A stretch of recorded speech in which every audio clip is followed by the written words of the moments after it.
भाव बिन भक्ति नहीं, मोल तो भाव का ही है। उसी पर प्रभु रीझते हैं भाई, उसी को स्वीकार करते, उसी की स्वीकृति है, केवल केवल उसी की स्वीकृति। कह रहे व्याकुल हो गए थे द्वारिकाधीश। अच्छा, सुदामा तंदुल दे नहीं रहे थे। अब जब उन्होंने द्वारिका का वैभव देखा, वहां की चमक दमक देखी, तो उनको लगा कि क्या वस्तु ले आया मैं ब्राह्मणी के कहने पर। वो फटी सी पुटलिया, वो जर्जर वस्त्र जिसमें वो मांगा हुआ चूड़ा रखा था, मन में विचार कर रहे हैं कि ये निकालूं भी कैसे, ये भेंट तो निकालने योग्य भी नहीं है यहाँ। तो सुदामा विलंब पे विलंब किए जा रहे हैं और प्रभु का मन व्याकुल होता चला जा रहा है कि ये भेंट क्यों नहीं दे रहे, इतनी प्रेम से इतनी अनुराग से भरी भेंट लाए हैं। अच्छा, भाव की तो भूख लगती है ना भगवान को। आप देखो कि आपको बड़ी भूख लगी हो और कोई आपसे सुंदर भोजन का थाल कभी यहाँ दुबकाए यहाँ दुबकाए, तो आपकी कैसी स्थिति होगी। भूख लगी है द्वारिकाधीश को, और बड़ी तेज भूख लगी है, बड़ी तीव्र क्षुधा लगी है। भगवान क्षुधातुर हो रहे हैं और सुदामा छुपाए जा रहे हैं। कह रहे छीन ही लिया श्री ठाकुर जी ने, कुछ लाए नहीं हमारे लिए। हाँ, कुछ लाया तो हूं, पर अरे परवर छोड़ो, क्या लाए हो। तो सुदामा जानते हैं कन्हैया की चंचलता, अरे कहीं ये लपक ही नहीं ले। तो वो जहां पोटली रखी थी उसको दुबकाने लगे। कन्हैया ने देखा अच्छा यही है, बस वो छीना झपटी में, कहते वो सब तंदुल बिखर गए, क्योंकि वो जर्जर सा वस्त्र था। वो द्वारिका के उस मणिमय फर्श पर वो सब तंदुल बिखर गए, और वहीं भूमि पर बैठकर बीन बीन कर ठाकुर जी पा रहे हैं। बीन बीन कर, एक एक कण बीन बीन कर ठाकुर जी ने पाया। और जब बहुत पा चुके और पाते जा रहे थे और सुदामा पर त्रिलोकी का वैभव न्योछावर करते जा रहे थे, तो माता रुक्मिणी ने आकर हाथ पकड़ा कि ऐसी सुंदर भेंट, ऐसी सुंदर वस्तु क्या अकेले ही आरोगेंगे प्रभु, हमारा इसमें कोई हिस्सा नहीं। तो भूख तो लगती है प्रभु को, पर वस्तु की नहीं लगती भाई। जब दुर्योधन ने बुलाया तो द्वारिकाधीश ने कहा कि वस्तु की भूख मुझे नहीं लगती, और भाव तेरे पास नहीं है, तो तेरे महल में आने का कोई औचित्य नहीं है, तेरे महल में आने का कोई औचित्य नहीं। व्यास भाव बिन भगति नहीं, नहीं भक्ति बिन प्रेम। और नवदा भक्ति, नवदा भक्ति का बड़े दीर्घ काल तक सम्यक प्रकार से अनुष्ठान करने के बाद फिर उसका वो दशधा लक्षण, वो प्रेम लक्षणा भक्ति का भाव हृदय में प्रकट होता है। तो व्यास भाव बिन भक्ति नहीं, भक्ति बिना नहीं प्रेम। और कहते कहा झूठी बातन कहे, कैसे कहा वह हीन। लोक रीज शोभ को बनाए बात गड्ढही, पर पर्यो प्रवाह काल के कदापि छूटी है नहीं। श्री व्यास नंदन नाम जो प्रतीति सो न रट्टही। गढ़ कर कितनी भी बात बनाते चले जाइए, पर चमक कहां से आएगी। आगे कहते हैं प्रेम अतनुया जगत में जाने बिरला को।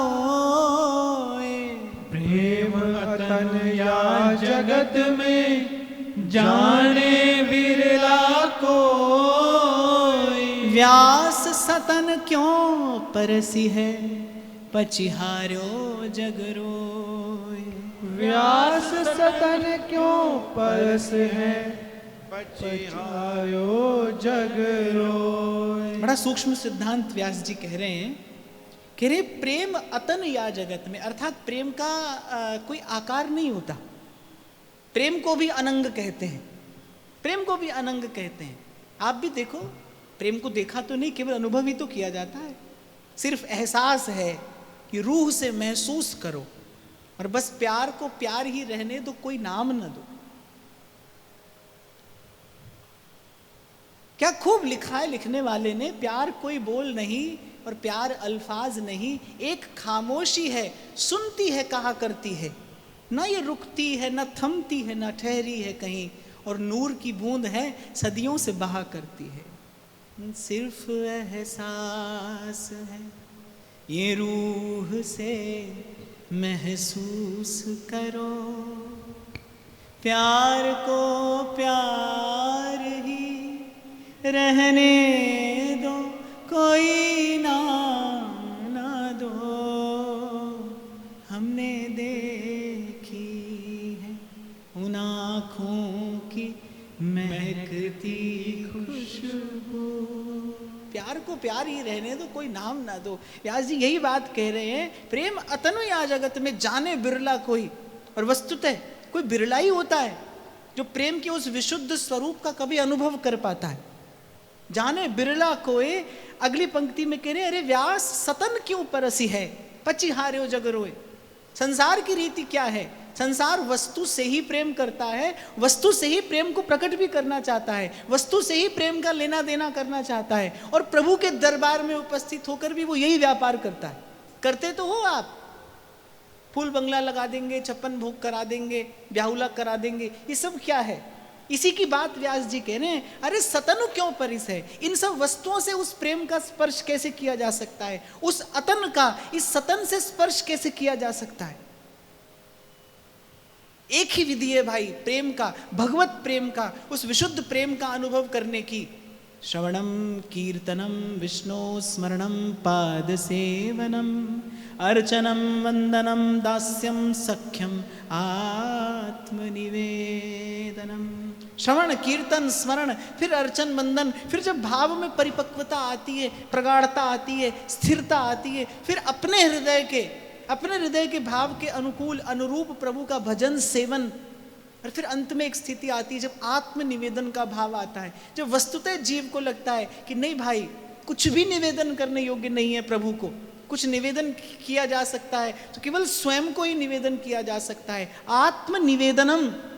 अच्छा, और यहां पर जो निवेदन शब्द है बड़ा महत्वपूर्ण है, माने आत्म का भी निवेदन है। निवेदन किया जाता है विनम्रता के धरातल पर खड़े होकर। निवेदन कहते हैं जब आप विनम्र होकर कुछ देते हैं। कभी कभी तो ऐसा होता है ना, व्यक्ति देता है और देने के साथ उसका मस्तक ऊंचा हो जाता है, पर यहां कह रहे हैं आत्मनिवेदनम, अपने आप को देकर भी लगे कि मैंने कुछ नहीं दिया, प्रभु आपने मुझे स्वीकार किया है। ये नवदा भक्ति का सेवक जी महाराज ने स्पष्ट किया है, ऐसी भक्ति करे बहुकाल, ऐसी भक्ति करे बहुकाल, दीर्घ काल तक अपने इष्ट आराध्य का इस प्रकार सेवन करने के बाद ही प्रेम के उस विशुद्ध स्वरूप का अनुभव होता है भाई। और या फिर कोई प्रेमी संत कृपा कर दे, कोई प्रेमी जन आप पर कृपा कर दे और वो प्रेम का भाव आपके हृदय में स्फुरित हो जाए, आपके हृदय में संक्रमित हो जाए, तब संभव है। पर जो विधि है, जो युक्ति है, वो यही है कि ऐसी भक्ति करे बहुकाल, दीर्घ काल तक इस भक्ति का यजन करिए। ये जो आप घर में प्रिया प्रीतम की सेवा करते हैं, राधा वल्लभ लाल की सेवा करते हैं, कभी श्रवण है, कभी कीर्तन है, कभी अर्चन वंदन है, और कभी दास्य और वात्सल्य भाव से प्रभु को दुलराते हैं, लड़ाते हैं, इसी नवदा भक्ति के प्रसाद स्वरूप एक दिन वो प्रेम लक्षणा भक्ति हृदय में प्रकट होती है। पाई रस भक्ति गूढ़ जुग जुग जग दुर्लभ भव इंद्रादि विधि। हिज्जी महाराज ने ये जो रसोपासना प्रकट की है, इसीलिए तो प्रकट की है कि जीव उस विशुद्ध प्रेम का परिचय पा सके। पर व्यास जी कह रहे प्रभु से व्यापार मत करिए, किसी भी वस्तु को देकर प्रेम नहीं पाया जा सकता। अरे ध्रुवदास जी तो कहते प्राण दिए ये प्रेम न पाइए, प्राण देकर भी नहीं पाया जा सकता। तो किसी ने पूछा कि भाई मिलेगा कैसे, तो कह रहे बस ती रस को लल चाहिए, उस रस की इच्छा हो, उसकी लालसा हो, मन में लोभ जग जाए उस रस को प्राप्त करने का, बस वो लोभ जगेगा ना, किसी दिन प्रिया लाल की कृपा हो जाएगी। प्रेम दरीची जो कबहूं सहज कृपा खुल जाए। एक और तात्पर्य भी इन दो पंक्तियों का है, अर्थात किसी विधि, किसी युक्ति, किसी साधन से उस प्रेम का अनुभव संभव नहीं है। प्रेम अतनु या जगत में। व्यास जी कह रहे हैं अरे व्यास सतन क्यों परिस है, किसी विधि साधन से प्रेम की अनुभूति कैसे करोगे? पची हारे हो जग रोए। बोले संसार पच के मर गया, लेकिन प्रेम की अनुभूति नहीं हुई। प्रेम की अनुभूति प्रेमी की कृपा से होती है, प्रेम की अनुभूति किसी भक्त के अनुग्रह से होती है। आगे कहते हैं भाव भक्ति बिन चौहटो जहां भक्ति तहां दोई। भाव भक्ति बिन चौहटो जहां भक्ति तहां दोई। व्यास एकता तब लखै जब एक चित हो। व्यास एकता तब लखै जब एक चित हो। बड़ी प्यारी बात है। और बड़ी गंभीर बात व्यास जी कह रहे हैं। कह रहे हैं भाव भक्ति बिन चौहटो, चौहटो कहते हैं चौराहे को। कह रहे भाव भक्ति बिन चौहटो, अर्थात बिना भाव भक्ति के तो जीव केवल भ्रमण करता है, कभी यहाँ कभी यहाँ, कभी पूर्व पश्चिम, कभी उत्तर कभी दक्षिण, केवल केवल जीव भ्रमण कर रहा है, भ्रम रहा है। नागरिया जी कहते हैं ना, अब तो कृपा करो सब सन, या तन मन बस भ्रमत भ्रमत ही है गए जन्म अनंत, अब तो कृपा करो सब सन। कभी यहाँ कभी वहाँ, कभी पाना कभी खोना, कभी मिलना कभी बिछड़ना, कभी जन्मना कभी मरना। ऐसे करे भाव भक्ति बिन चौहटो, ये तो संसार चौराहा है, कभी यहाँ चले गए कभी वहाँ। और फिर कह रहे हैं जहां भक्ति तहां दोए, और जहां भक्ति है बोले वहां दो मार्ग हैं। जहां भक्ति तहां दोए कहने का तात्पर्य यह है, अर्थात भक्ति की स्थिति में भी भक्त और भगवान दो हैं, कभी भगवान की इच्छा और कभी भक्त की इच्छा।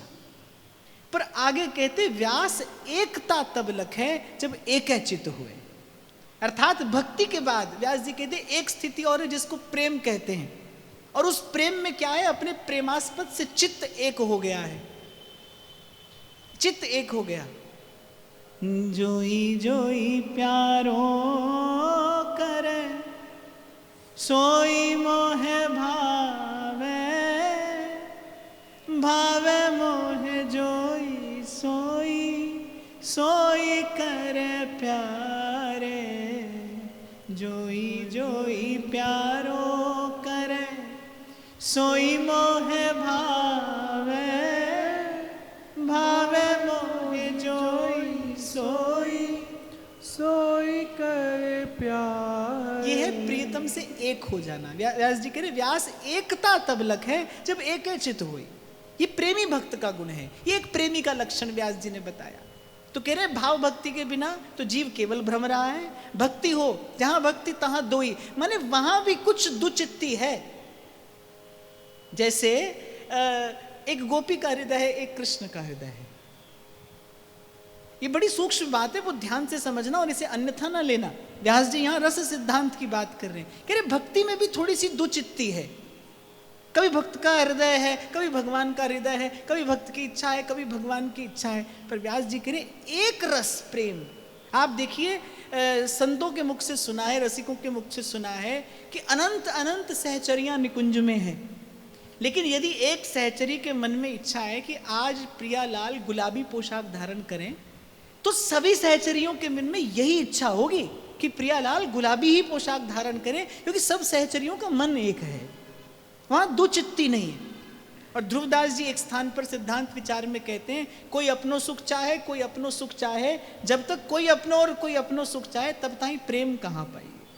तो ये व्यास जी ने सूक्ष्म प्रेम सिद्धांत का वर्णन किया है। यह व्यास जी कह रहे भाव भक्ति के बिना की तो बात ही क्यों करे, वो तो भ्रमण है, भ्रमता है जीव, उसमें तो भ्रम के वशीभूत होकर केवल भ्रमता है, भटकता है।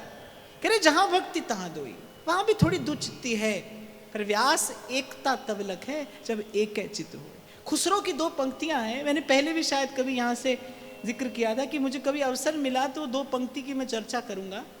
महाप्रभु का जो ये पद है ना, जोई जोई प्यारो करे सोई मोह भाव, खुसरो कहते खुसरो बाजी प्रेम की मैं खेली पी के संग। खुसरो बाजी प्रेम की खेली पी के संग, तन मोरा और मन पीयू का, और दोनों एक ही रंग। यही बात व्यास जी कह रहे हैं यहां पर। व्यास एकता तब लखे, ध्रुवदास जी कह रहे रहन देत नहीं और रस, यह प्रेम की ठीक। जब कोई इच्छा मन में ना रहे अपनी, वो प्रेम की अवस्था है। जोई जोई प्यारो करे सोई मोह भाव है। आगे कहते हैं, व्यास भक्ति सहगामिनी तेरे कहत पुकार। व्यास भक्ति सहगामिनी तेरे कहत पुकार। लोक लाज तब ही गई बैठी मूड उघार। तब ही गई बैठी मूढ़ उधार। कह रहे हैं जब से भक्ति हमारे संग संग चलने लगी है, या हम भक्ति के संग संग चलने लगे, सहगामिनी कहते हैं जो आपके साथ साथ चलता हो। व्यास जी कह रहे जब इस यात्रा में हम भक्ति के संग चलने लगे, तब से टेरे कहत पुकार, अर्थात अब निर्भय हो गए हैं, निश्चिंत हो गए हैं, निर्द्वंद हो गए हैं। अब मन में कोई संशय, कोई प्रश्न नहीं, मन का संशय भागा। टेरे कहत पुकार, और कह रहे लोक लाज सब ही गई और बैठी मूढ़ उघार। व्यास जी ने कहा एक स्थान पे, मेरो हरि नागर सो मन मान्यो, मेरो हरि नागर सो मन मान्यो। अगम निगम पथ छाड़ दियो है, अगम निगम पथ छाड़ दियो है। भली भई सबरे जग जान्यो, भली भई सबरे जग जान्यो। मेरो हरि नागर सो मन मान्यो, मेरो हरि नागर सो मन मान्यो। आपको एक बात बड़ी विनम्रता पूर्वक निवेदन करूं, हम अपना आधे से अधिक जीवन केवल संसार को दिखाने के लिए जीते हैं। आधे से अधिक जीवन। लोग क्या कहेंगे? लेकिन जब तक भक्ति का बल ना हो, तब तक लोक की लज्जा का निर्वाह करना ही चाहिए। जब तक भक्ति का बल ना हो। हाँ, भक्ति का बल आ जाए। जैसे एक बार मुझसे किसी ने पूछा, बोले जंगल में शेर मिल जाए तो आप क्या करेंगे? अब मैंने कहा शेर ही करेगा जो करेगा, हम क्या करेंगे? अब हमको जंगल में शेर मिले, उसके बाद भी हम ही करेंगे क्या? शेर ही करेगा जो करेगा। अब भक्ति मिल जाए, उसके बाद तो हम क्या विचार करें कि भाई हम क्या करेंगे, क्या नहीं करेंगे, कैसे दिखेंगे, कैसे नहीं दिखेंगे। अब वो तो भक्ति की इच्छा है, जैसा दिखाएगी वैसा दिखेंगे, जैसा रखेगी वैसा रहेंगे, जो कहलाएगी सो कहेंगे। तो उसके बाद का तो विचार ही नहीं करना चाहिए। भक्ति का बल मिल जाए, फिर उसके बाद कोई रसिक श्याम रस पीवे गो, कोई रसिक श्याम रस पीवे गो। कभी कभी आपको देखकर लगता है कि आपका मन होता है कीर्तन करने का, है ना? चलो करो। वृंदावन में नहीं गाओगे तो कहाँ गाओगे? कोई रसिक श्याम रस पीवे गो, कोई रसिक श्याम रस पीवे गो।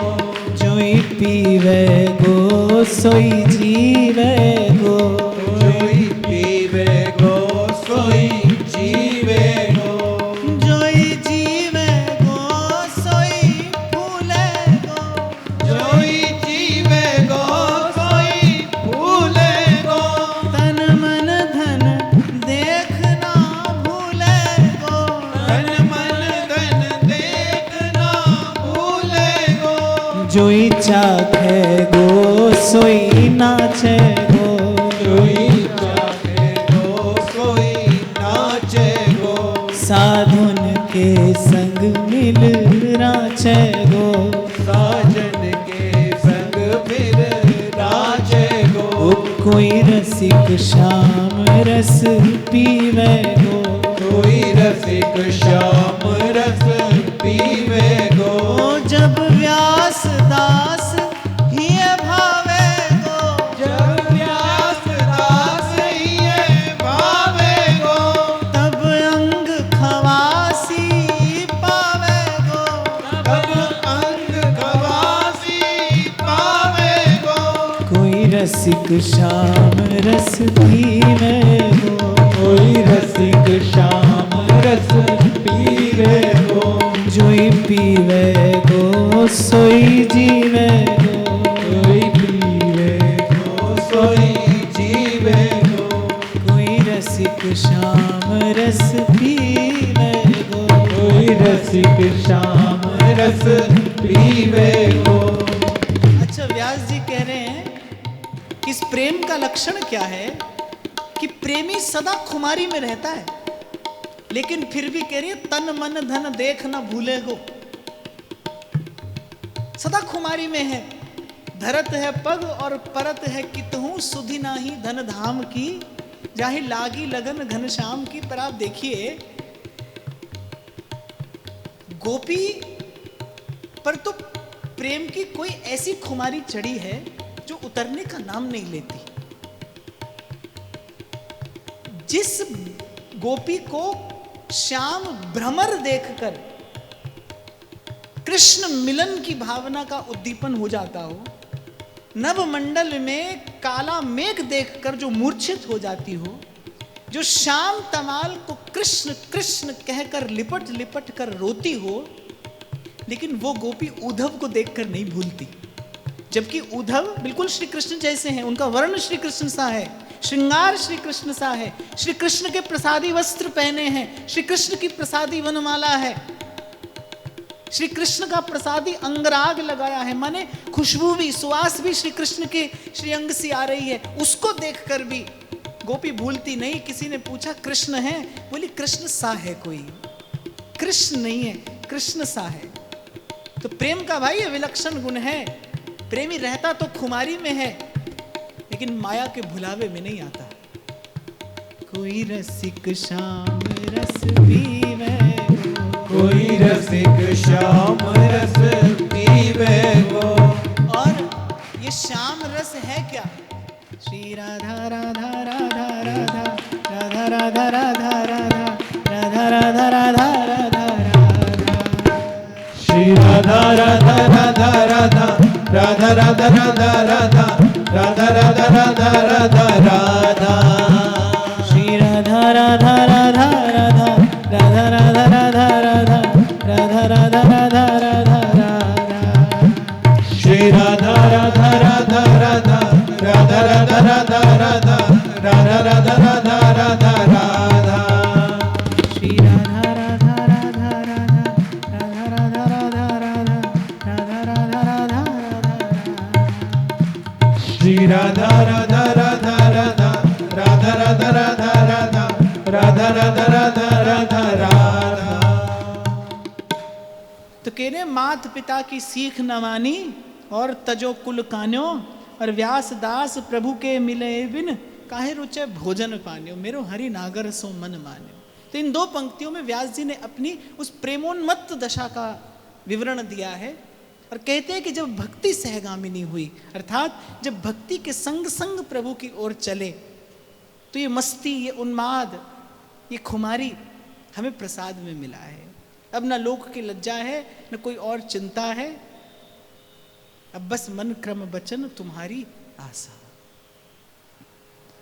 साधुन की सेवा किए हरि पावत संतोष, साधुन की सेवा किए हरि पावत संतोष,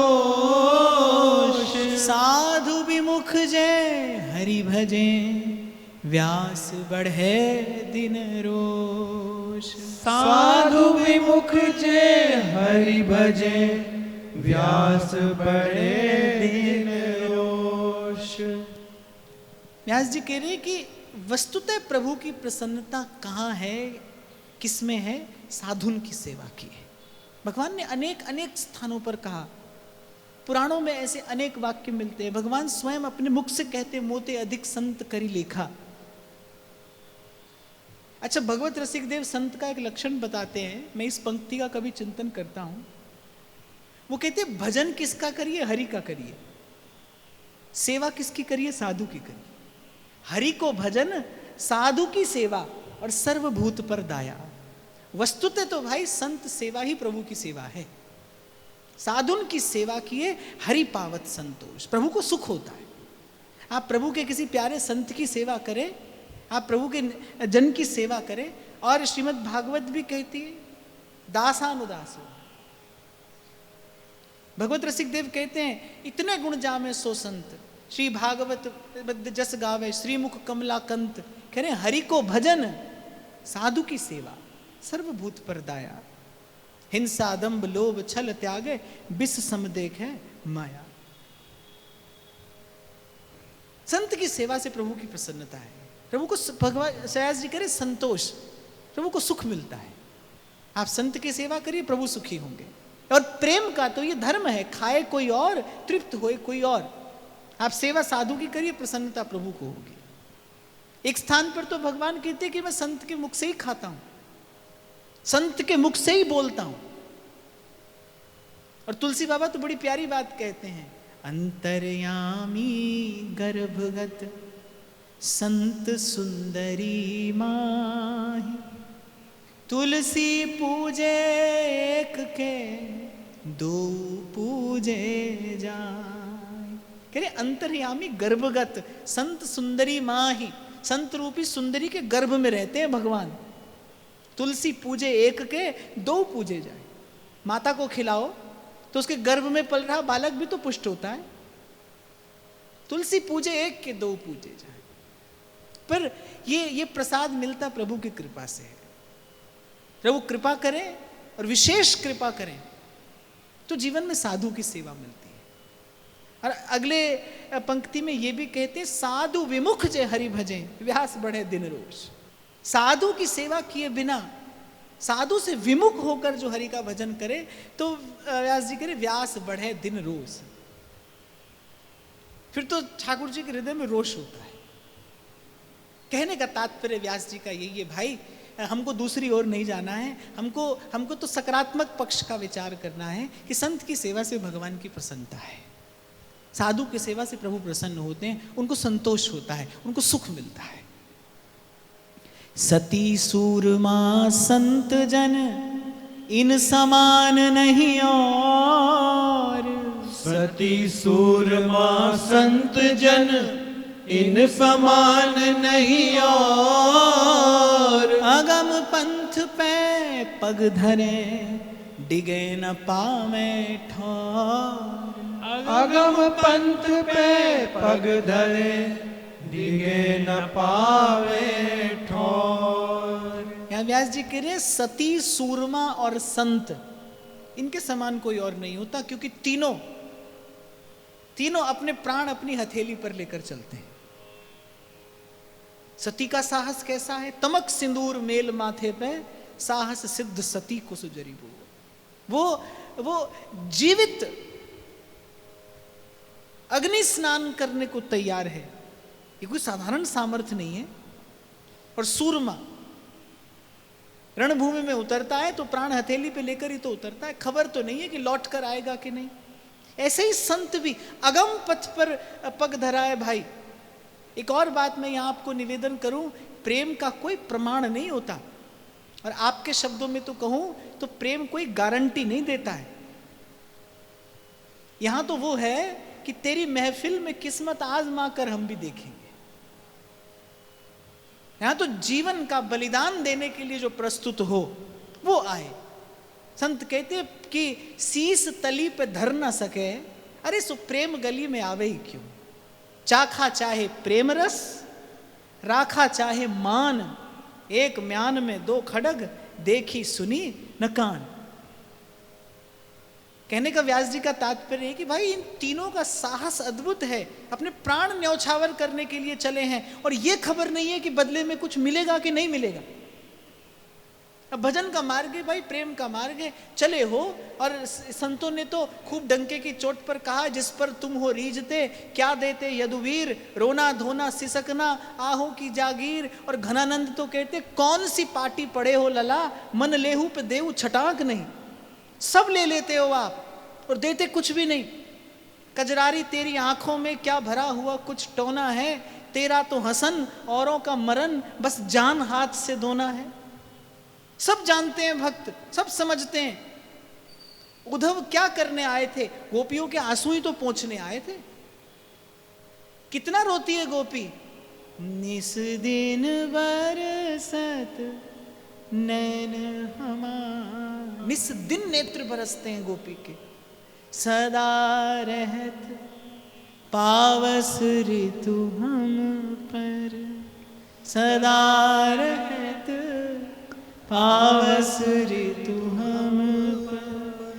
जब से शाम सिधारे निस दिन बरसत नैन हमारे। निस दिन नैन बरसते हैं, अंजन थिर न रहत अखियन में, कर कपोल भय कारे कारे, निस दिन बरसत नैन हमारे। अरे गोपी तो सोती भी है, सोती भी है ना, तो कहते हैं निद्रा में भी रोती है। सूरदास जी का बड़ा सुंदर पद है, शाम बिना उमगे ये बदरा। देखो भाई, प्रेम की जैसी कोई दूसरी तपस्या नहीं है। सुख की इच्छा हो तो प्रेम गली में मत आइए। मीरा तो कहती है, जो मैं ऐसा जानती कि प्रीत किए दुख होए, तो नगर ढिंढोरा पीटती, प्रीत न करियो को। आपको सुख की इच्छा हो तो फिर प्रेम की बात न करिए, फिर प्रेम का विचार त्याग दीजिए। सूरदास कहते हैं, गोपी निद्रा में भी रो रही है। शाम बिना उमगे ये बदरा, रात शाम सपने में देखे, रात शाम सपने में देखे, भरी आए नैन ढुरक गयो कजरा, शाम बिना उमगे ये बदरा। अच्छा, गोपी बार बार काजल लगाती है नेत्रों में कि वो नेत्रों की जो लालिमा है वो छिपी रहे। कोई पूछेगा, अरे क्यों रोती है, एक एक से क्या कहेंगी? हमें किसी से कुछ नहीं कहना। श्याम सुंदर हमारे हृदय की प्रीति जानते हैं, हमें किसी से कुछ नहीं कहना। श्रृंगार किए रहती है, सुंदर सजाए रहती है स्वयं को, पर सूरदास कहते हैं, अंजन थिर न रहत अखियन में, लेकिन वो नेत्रों में काजल स्थिर रहता नहीं। रात शाम सपने में देखे, भरी आए नैन ढुरक गयो कजरा, शाम बिना उन्हें ये बदरा। माने आप यदि ये चाहे ना कि आपको उत्तर मिले, आपको प्रेम का उत्तर मिले, तो प्रेम ना करिए। मिल भी सकता है और हो सकता है कभी ना मिले, हो सकता है कभी ना मिले। इसीलिए व्यास जी ने कहा, भाई अगम पंथ है ये, अगम पंथ पे पग धरें, और कह रही है डिगे ना पावे ठौर। यहां एक बात व्यास जी कह रहे हैं कि माने जब व्यक्ति अपना दिया हुआ वचन तोड़ देता है, छोड़ देता है, उस क्षण उसका समस्त पुण्य क्षीण हो जाता है, फिर उसके लिए कहीं ठौर नहीं है। आप देखिए, आज का समय तो कुछ और हो गया, पर आज से पूर्व अगर आप महापुरुषों का जीवन देखें, सत्पुरुषों का जीवन देखें, तो आप देखेंगे कि अपने वचन का निर्वाह करने के लिए अपने जीवन का उत्सर्ग किया है महापुरुषों। अपने वचन का निर्वाह करने के लिए आप एक बार उस स्थिति का विचार करिए कि अर्जुन ब्याह कर लाए द्रौपदी को, और कुंती ने, माता कुंती ने बिना देखे कह दिया, ये भिक्षा पांचों भाई आपस में बांट लो। धर्मराज ने कहा कि देखो मां, आज भिक्षा में क्या मिला है, और माता कुंती ने बिना विचारे कह दिया, बिना देखे कह दिया, अरे जो भी मिला है पांचों भाई आपस में बांट लो। माता का वचन कैसे व्यर्थ हो जाए। कहते द्वारिकाधीश से जब द्रौपदी ने कहा, किसी भी दृष्टि से उचित है ये, क्या ये किसी भी दृष्टि से उचित है? तो भगवान ने कहा कि जब बात धर्म की हो, जब बात सत्य की हो, जब बात जननी के आदर की हो, तो सर्वथा यही उचित है। द्रौपदी ने कहा, किसी ने न किया न कोई करेगा, मैं कुल कलंकिनी कहलाऊंगी। प्रभु मुस्कुराए। प्रभु ने कहा, तुम जानते नहीं तुम्हारी जीवन यात्रा में अभी क्या क्या दृश्य उपस्थित होना है, तुम नहीं जानती। अच्छा, एक बात यहां पर विशेष मैं कहूंगा, द्रौपदी का समर्पण ऐसा था श्री कृष्ण के प्रति। द्रौपदी कहती थी, मेरे मन में हजारों बातें, लाखों सवाल, पर जवाब एक है, श्री कृष्ण। आपकी बात के आगे फिर कोई प्रश्न नहीं है, कोई संशय नहीं है, कोई द्वंद्व नहीं है।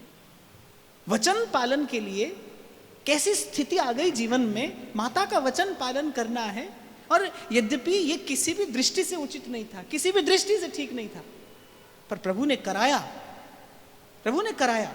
तो कहने का तात्पर्य मेरा यहां ये था कि वचन पालन के लिए तो महत्पुरुषों ने अपने जीवन का भी उत्सर्ग कर दिया है।